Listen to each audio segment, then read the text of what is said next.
The Colonists has been a game that I've been really looking forward to checking out since I first heard about it. And with the game set to come out in about a week or so, maybe a little bit longer than that at the time of this recording, the developer was kind enough to give me a release build to check out. Please keep in mind, because this is being played on a development build, what you see may not represent the current version of the game.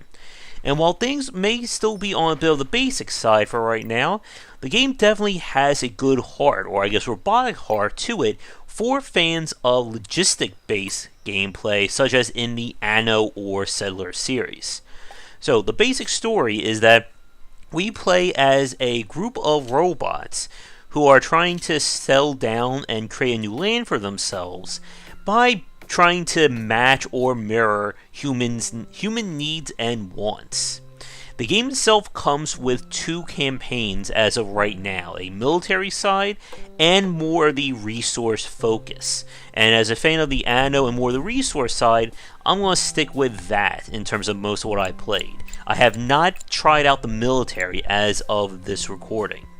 But the basic rules of the Colonists is that this is a logistics challenge-based game, meaning it's not about building the prettiest city, it's about making sure everything runs properly and that your space is completely maximized.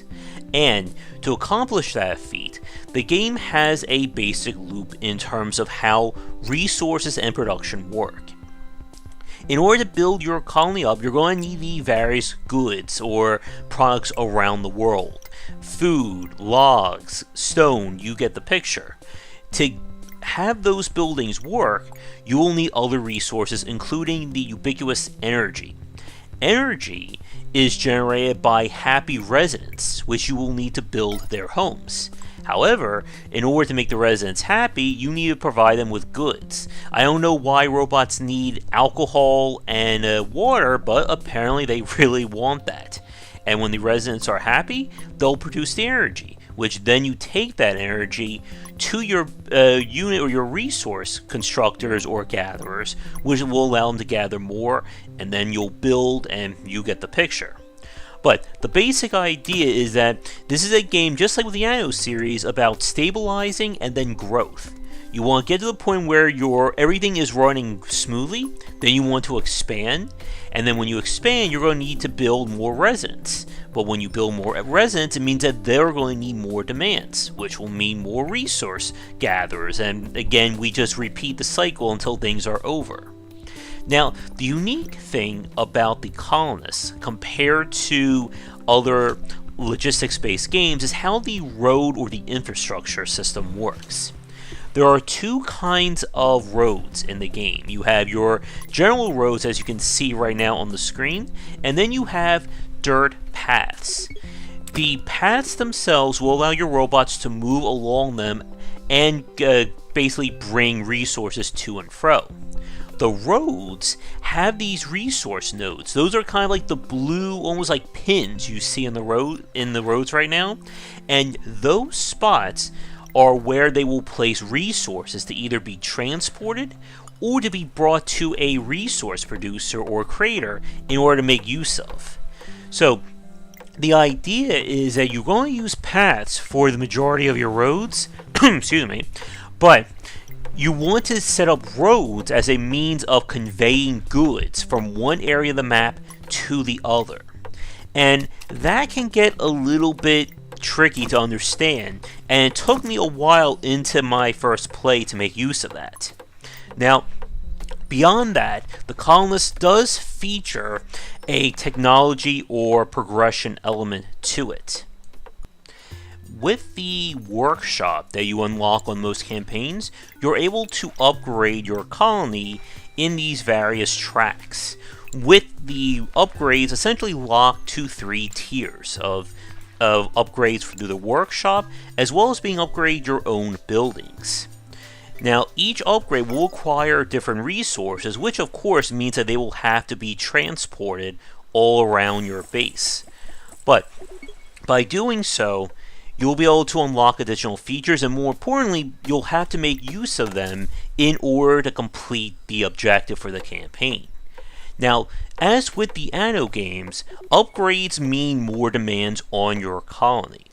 When you upgrade a building to Tier 2, it will require Tier 2 energy, which guess what? Tier 2 energy comes from Tier 2 residents. And then those residents will need more demands, which means more buildings. And again, it's an ever-growing number of plates you need to keep spinning in the air. And the game definitely has that hook, again, of managing and dealing with the logistics side of things as opposed to just straight up real-time strategy or city building. With that said, just like with other examples of the genre, the Colonists does have some limitations I want to talk about next. And now a quick shout out to the supporters over on patreon.com/GWBycer. With the general gameplay of the Colonists, it does run into some of the similar issues when it comes to managing space that we see in a lot of these logistics-focused titles. For one bit of challenge, when you see trees, as you can see in the northwest and southwest part of my colony, you can't just take them down easily. You need to build a lumber yard and let your bots basically tear it down. But if there's no room to actually build it, then you're kind of in trouble. From what I saw, buildings do have a radius, or essentially a zone control where they'll go and operate, such as building a mine to the east there would have set up bots to automatically go and mine the stone. But I'm not sure how far that is and if the UI does show that. In terms of the UI itself, it is serviceable. You can pull up at any time what resources you have, where they come from, what's the demand, what you're outputting, etc., etc. And of course you have all your buildings that you can see right now in the bottom right part of the UI. I did have a little bit of trouble memorizing things, but that I think just comes from getting used to the game.